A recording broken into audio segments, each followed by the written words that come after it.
Hello everybody, कैसे हैं आप सब लोग। मैं विनायक लर्निंग क्लासेस से पंकज सर आप सभी का स्वागत करता हूं बिल्कुल नए सेशन में जो 11th क्लास के लिए है। 11th फिजिक्स के लिए अपना चल रहा है अभी यूनिट नंबर 1 और चैप्टर नंबर भी 1 चल रहा है अपना। यूनिट नंबर 1 का नाम है फिजिकल वर्ल्ड एंड मेजरमेंट। तो इसका चैप्टर नंबर 1 जो है वो फिजिकल वर्ल्ड है, इंट्रोडक्शन, जो अपना अभी चल रहा है। उसके 2 लेक्चर हो चुके हैं।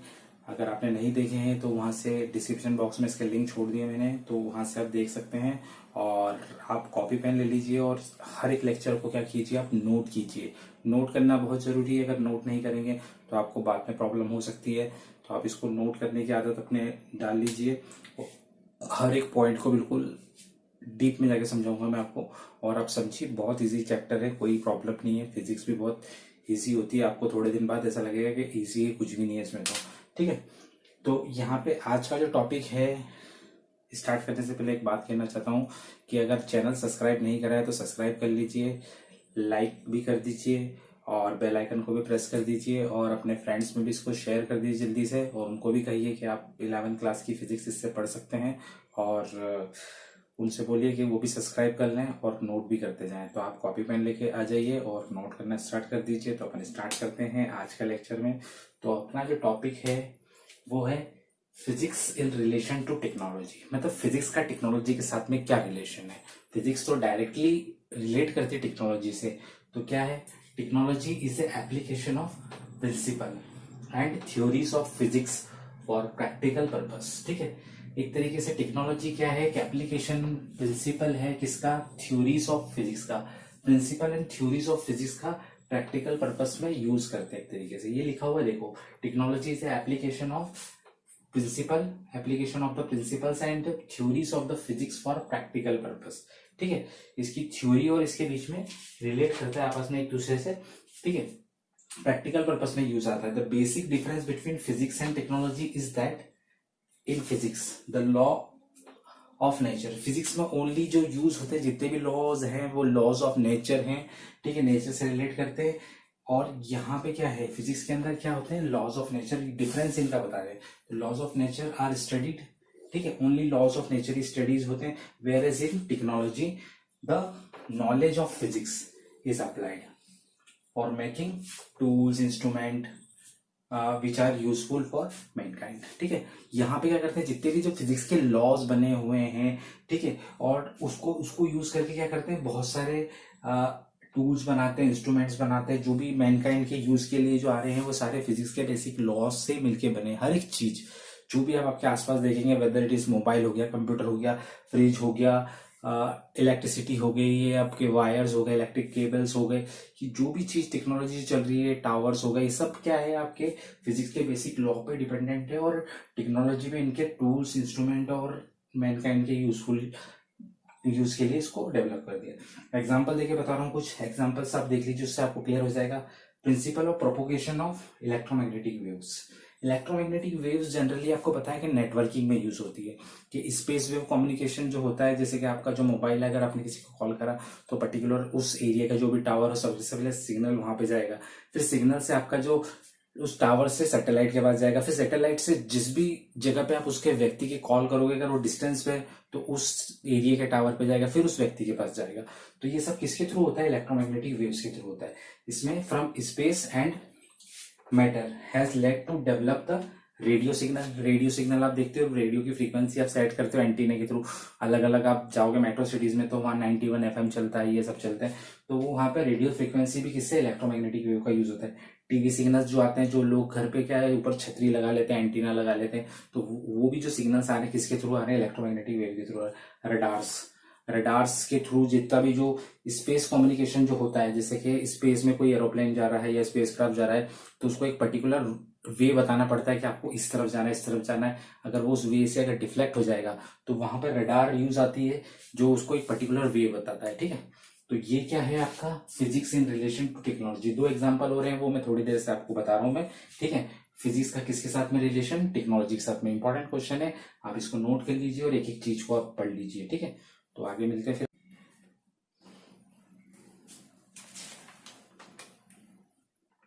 कुछ और एग्जांपल्स देख लेते हैं। Physics in relation with technology एक एग्जांपल तो अपन पढ़ चुके हैं, जिसमें अपन ने उस एग्जांपल में देखा था कि फिजिक्स का जो प्रोपोगेशन ऑफ इलेक्ट्रोमैग्नेटिक वेव्स होती है, जिसमें नेटवर्किंग में यूज करते हैं रेडियो वेव्स टेलीविजन के अंदर या रडार्स के अंदर।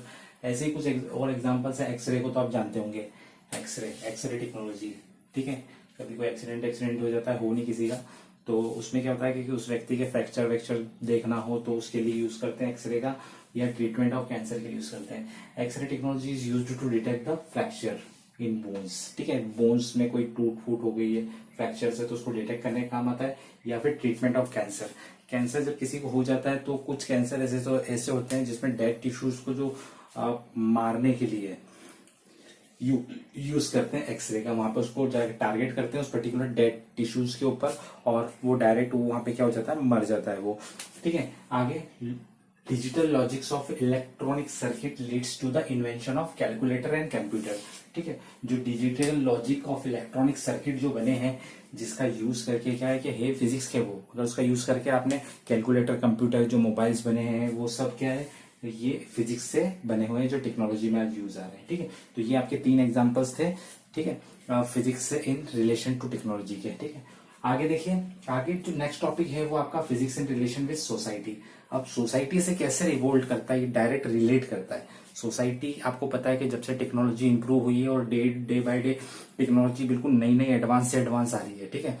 तो यहाँ पे क्या है कि स्टार्टिंग में जब टेक्नोलॉजी आई थी तो इतना ज्यादा अपने पास हाई प्रोफाइल टेक्नोलॉजी नहीं थी। अब जो नैनो टेक्नोलॉजी आ गई है, पहले माइक्रो टेक्नोलॉजी थी, अब नैनो टेक्नोलॉजी आ गई, तो चीजें और छोटी होती जा रही है और सुविधाजनक बनती जा रही है। तो ह्यूमन की जो लाइफ को इसने क्या कर दिया है, एक तरीके से कंफर्ट लेवल पे ला दिया है, ठीक है। कंफर्ट लेवल पे जो पे हर चीज कंफर्टेबल हो गई है।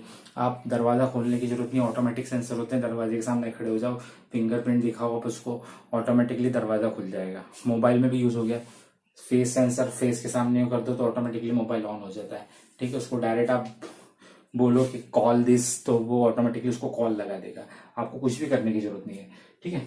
तो क्या है physics in relation with society, society में क्या रिलेशन है, the development of technology due to invention in physics has brought revolutionary changes in life style. क्या चेंज कर दिया इसने, पूरा लाइफ स्टाइल ही चेंज कर दिया।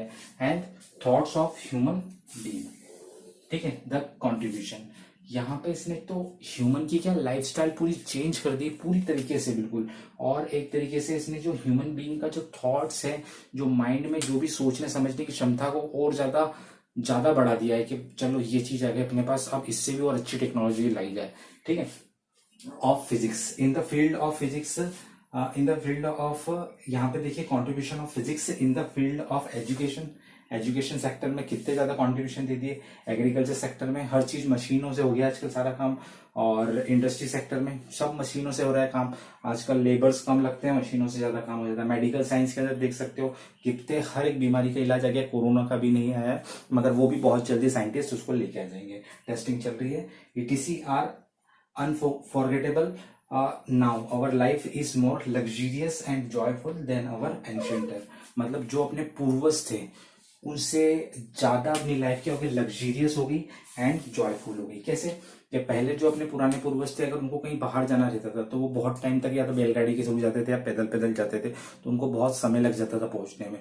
और अब ये हो गया है कि कहीं जाना है अपन को, थोड़ी सी दूरी जाना है, इंदौर जाना है तो 3 घंटे 4 घंटे में आराम से पहुंच सकते हैं आप, गाड़ी से, खुद की कार से, बाइक से, या ट्रेन से भी जा सकते हैं, बस से भी जा सकते हैं। तो ये क्या हो गया, इससे अपनी लाइफ क्या हो गई और ज्यादा लग्जरियस हो गई एंड जॉयफुल हो गई है, ठीक है। और इन कंपैरिजन टू अपर एंशिएंटर, मतलब अपने पूर्वजों की कंपैरिजन। तो ये आपका क्या है, physics in relation with society के साथ में। अब इसके एग्जांपल्स मैं बताता हूँ आपको थोड़ी देर से, ठीक है, आप इसको नोट कर लीजिए। आगे देख लेते हैं अपन फिजिक्स का रिलेशन किसके साथ में, सोसाइटी के साथ में, उसके एग्जांपल्स। तो एग्जांपल्स क्या है, आप डायरेक्टली खुद से माइंड से भी लिख सकते हैं कि फॉलोइंग आपका सम एग्जांपल्स क्या है। With the help of a telephone, fax, internet, cellular phone, we can send message instantly. मतलब किसी भी टाइम, एट ए टाइम अपन किसी को भी क्या कर सकते हैं, मैसेज सेंड कर सकते हैं, कॉल कर सकते हैं, बिल्कुल इजीली, ठीक है। वो किसका, सोसाइटी के ऊपर ये इफेक्ट पड़ा इसका, ठीक है। बहुत कम्युनिकेशन बहुत आसान कर दिया एक तरीके से। अब तो वीडियो कॉल तक भी कर सकते हैं आप 4-4, 5-5 जन एक साथ। तो यहाँ पे क्या है अगला, computer can be calculate very complicated calculations in a very few second. Computer आपको पता है कि कितनी भी कॉम्प्लिकेशन से कॉम्प्लिकेशन कैलकुलेशन होगी तो उसको जो कैलकुलेटर नहीं कर सकता ना, कंप्यूटर उसको बिल्कुल इजी फॉर्म में कर सकता है, बहुत जल्दी, इन माइक्रो सेकंड के अंदर। ठीक है, जैसे कि robot can be send to such place where it is very difficult to human being to go. Robot ऐसी जगह भेज सकते हैं कि जहां पे ह्यूमन बीइंग नहीं जा सकता। आप सोच लीजिए कि अदर प्लैनेट्स पे जब भेजते हैं, मंगल पे भेजा या फिर मून पे भेजा, तो वहां पे क्या भेजा जाता है, रोबोट भेजा जाता है। रोबोट क्यों भेजा जाता है, रोबोट इसलिए भेजा जाता है ताकि वहां पे मैन चले जाएगा तो वहां तो ना तो ऑक्सीजन है, ना कोई एयर है, ना कोई एटमॉस्फेयर है, तो वो मर जाएगा ना, तो उसको प्रॉब्लम्स आएगी। तो इसलिए पहले क्या करते हैं, रोबोट को भेजते हैं ताकि उसका सरफेस सब एनालिसिस कर लें, फिर उसके अकॉर्डिंग जो भी ह्यूमन बींग को फिर बाद में भेजने का प्लानिंग करते हैं वो। तो रोबोट को ऐसी जगह भेज सकते हैं, वो ऐसी जगह भेज सकते हैं जहां ह्यूमन बीइंग भी नहीं पहुंच सकता। ठीक है, तो ये क्या है, आपके examples of physics in relation with society के एग्जांपल्स है। ठीक है, तो इनको भी आप नोट कर लीजिए। फिर इसके बाद जो आने वाला है वो टॉपिक एग्जाम में बहुत बार पूछता हूं मैं। ठीक है, तो some great Indian physicist and their works. ठीक है, अब अपन बात करेंगे कि जो ग्रेट फिजिसिस्ट हैं और उनके वर्क्स क्या क्या हैं, उसके बारे में अपन बात करेंगे आगे। और जो भी साइंटिस्ट हैं आपके काम के हैं, जिनको आपको याद रखना चाहिए, उनके वर्किंग क्या क्या है, जो आपके काम आएंगे फ्यूचर में, आपको पता ही होना चाहिए। अगर आप साइंस स्टूडेंट हो तो इन साइंटिस्ट के नेम और इनके फोटोज भी पता होना चाहिए, तो मैं आपको वो सब चीज एक्सप्लेन करूंगा। तो आप यहाँ तक तो नोट कर लीजिए, फिर बाद में उन साइंटिस्ट के बारे में आप नोट कर लेना। ठीक है, तो आगे मिलते हैं फिर। हेलो दोस्तों, अब अपन कुछ डिफरेंट तरीके से स्टडी करेंगे आज। तो some great Indian physicist and their work के बारे में पढ़ेंगे अपन। तो इसके अंदर कैसे क्या बताएंगे, देखिए। सबसे पहले जो साइंटिस्ट है अपने सीवी रमन है, ये इनका फोटो है। ये 1888 से 1972 के बीच में रहे और ये स्कैटरिंग ऑफ लाइट के ऊपर इनका वर्क था, जिसमें इनको नोबेल प्राइज भी मिल चुका है। उसके बाद अगले आते हैं होमी जहांगीर भाभा। ये इनका फोटो है। ये 1909 से 1966 के बीच में रहे। इन्होंने कॉस्मिक रेस के ऊपर वर्क किया था। इनको फादर ऑफ इंडियन न्यूक्लियर भी माना जाता है। ये एटॉमिक पावर बनाने में इंडिया को बहुत ज़्यादा इंपॉर्टेंट रोल है। इनके नाम से भाभा एटॉमिक रिसर्च सेंटर भी है इंडिया में। ठीक है, उसके बाद आते हैं जेसी बोस। जेसी बोस 1858 से 1937 के बीच में रहे और ये इनका फोटो है। इनने वेरी शॉर्ट रेडियो वेव्स पे वर्क करा था और इसमें इनको नोबेल प्राइज भी मिल चुका है। उसके बाद अगले आते हैं मेघनाथ साहा जी। मेघनाथ साहा ने जो रहे, ये इनका फोटो है, वो है 1883 से 1956 के बीच में रहे और उन्होंने प्रिंसिपल ऑफ थर्मल आयोनाइजेशन पे वर्क करा, जो आगे जाके बहुत काम आई। उसके बाद आता है सत्येंद्र नाथ बोस। बहुत ही इंपॉर्टेंट साइंटिस्ट है। ये रहे आपके 1894 से 1974 के बीच में और इन्होंने डेवलपमेंट ऑफ क्वांटम स्टैटिस्टिक्स पे वर्क करा और आगे जाके इनको नोबेल प्राइज भी मिला। और जो मैटर की फिफ्थ स्टेट है वो इन्होंने ढूंढी थी, जिसका नाम था बोस आइंस्टाइन कंडेंसेट। आइंस्टाइन के साथ इन्होंने मिलकर वर्क करा था उसके लिए। ठीक है, उसके बाद आता है सुब्रमण्यम चंद्रशेखर। इन्होंने लाइफ साइकिल ऑफ स्टार के ऊपर वर्क करा था। उसके अलावा चंद्रशेखर लिमिट भी बनाई थी इन्होंने, CSL जिसको नाम दिया था इन्होंने, और ये इनका फोटो है। इसके बाद ये इंडियन साइंटिस्ट हो गए। इसके बाद आपके मैं बताने वाला हूँ अदर फिजिसिस्ट एंड उनके वर्क्स। तो पहले नंबर पे आते हैं अपने अल्बर्ट आइंस्टाइन, जो 1879 से 1955 के बीच में रहे और ये इनका फोटो है। और ये जर्मन साइंटिस्ट है, जर्मनी के, जहाँ के हिटलर थे। और ये थ्योरी ऑफ रिलेटिविटी दी थी इन्हें, explanation of photo electric effect दिया था और मास एनर्जी इक्विवेलेंस दिया था, जिसको E इक्वल टू MC² बोलते हैं, M×C²। ठीक है, उस पर वर्क कर रहा था, बहुत ज़्यादा काम आया। उसके बाद आते हैं अल्फ्रेड नोबल। ये एक स्वीडन के थे, ये स्वीडन कंट्री से बिलोंग करते थे। ये इनका फोटो है और उन्होंने डायनामाइट के ऊपर वर्क करा था। डायनामाइट की खोज इनने की थी। इनके नाम से नोबेल प्राइज दिया जाता है साइंटिस्ट को। उसके बाद आते हैं बैकरल। इन्होंने रेडियो एक्टिव सब्सटेंस को ढूंढ निकाला था और ये एक फ्रेंच साइंटिस्ट थे। ये 1852 से 1908 के बीच में रहे और इन्होंने सबसे पहले यूरेनियम को ढूंढा था। यूरेनियम बहुत इंपॉर्टेंट रेडियो एक्टिव मटेरियल है।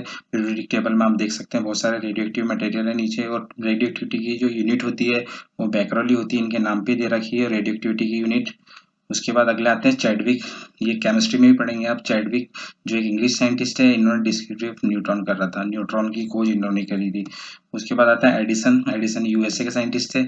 सब जानते हैं कि एडिसन ने किसको ढूंढा था, अल्बर्ट एडिसन, जिन्हें इलेक्ट्रिक बल्ब और टेलीग्राफी के बारे में बताया था। ये 1847 से 1931 के बीच में रहे। उसके बाद आते हैं अगले रदरफोर्ड, ये एक इंग्लैंड के साइंटिस्ट थे। ये 1749 से 1891 के बीच में रहे। इन्हें न्यूक्लियर मॉडल ऑफ एटम के बारे में वर्क करा था और ये इनका फोटो है, आप देख सकते हैं। उसके बाद अगले आते हैं गैलीलियो। गैलीलियो वो व्यक्ति है जिसने पहला टेलीस्कोप निकाला और ये पता करा था कि जितने भी प्लैनेट्स है वो रिवॉल्व अराउंड करते हैं किसके चारों तरफ, सन के चारों तरफ। और ये इटली से बिलोंग करते थे और ये 1564 से 1642 के बीच में रहे। ये इनका फोटो है। उसके बाद आते हैं ग्राहम बेल। ग्राहम बेल ने जो ढूंढा था वो टेलीफोन का इन्वेंशन इन्होंने करा था और ये यूएसए के थे और 1842 से 1922 के बीच में रहे ये। उसके बाद सबसे important father of Indian physics के सर आइजैक न्यूटन, ये इंग्लिश साइंटिस्ट थे। ये 1642 से 1727 के बीच में रहे। इन्होंने laws of motion, laws of gravitation, कॉपलर्स थ्योरी ऑफ लाइट और रिफ्लेक्टिंग टेलीस्कोप इन्होंने बनाया था जिसमें मिरर यूज करा गया था और इनका हेयर स्टाइल बहुत बढ़िया है।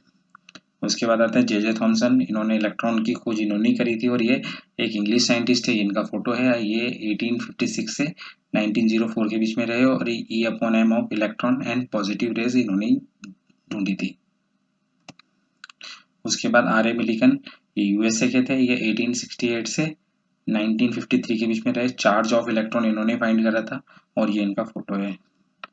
और सेशन पसंद आया तो लाइक कर दीजिए, चैनल सब्सक्राइब नहीं करा तो सब्सक्राइब कर दीजिए। और मैं विनायक लर्निंग क्लासेस से पंकज सर अगले लेक्चर में मिलते हैं। तब तक के लिए आप नोट करते रहिए सारी चीज़ों को कॉपी में और पढ़ते रहिए, आगे बढ़ते रहिए और माता पिता का नाम रोशन करते रहिए। जय हिंद, जय भारत। मिलते हैं अगले लेक्चर में।